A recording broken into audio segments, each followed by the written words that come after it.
Hi, I wanted to give you a quick demonstration of how to use the Coro claw. The Coro claw is unique in that it has staggered blades, has a top prong and a bottom prong. The top prong is for score cutting. The bottom prong is for cutting through your Coro. So I'll make a few cuts and show you how to use it. So I'm going to make one cut here, and I'm going to, as you can see, it's in the flute, and I'm just going to pull it through.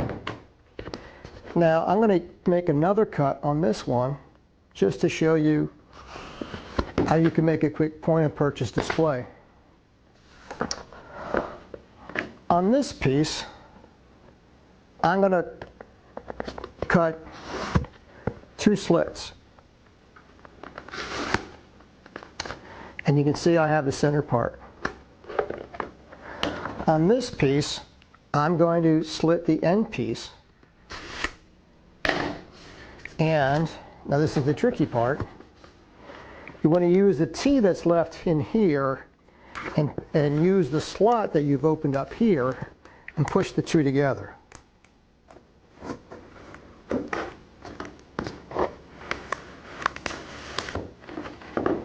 And therefore you can put a picture or whatever you want on this part, and it's just a real quick point of purchase display. Just like with the other pieces, you can cut off a chunk very easily.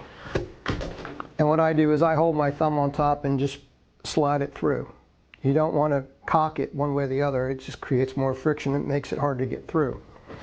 Some people do it flat on a table. That helps you keep it straight.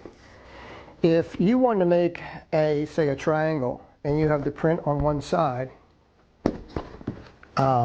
you can score cut this to not affect your print. So what I've marked it here, and I'm going to use the outside prong. Now I've made a cut. Now if we were going to bend it here, you can see how that would break up your print. And if you don't want to do that, or break up the vinyl, whatever you have on that side. So what we're going to do is we're going to pretend the print is on the opposite side and make another score cut right next to that first one. All right, once we've got that cut, what we want to do now is we want to take out that center T section we've just created.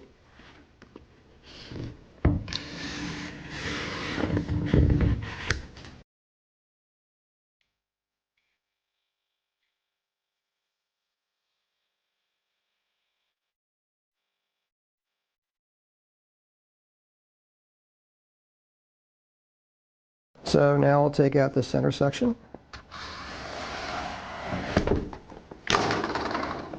Now, if we had a print here, we can mark it, we can go 3 sides. Now what we've done is on this last side, instead of using, well, you can use tape on this side and put some double-sided tape on here.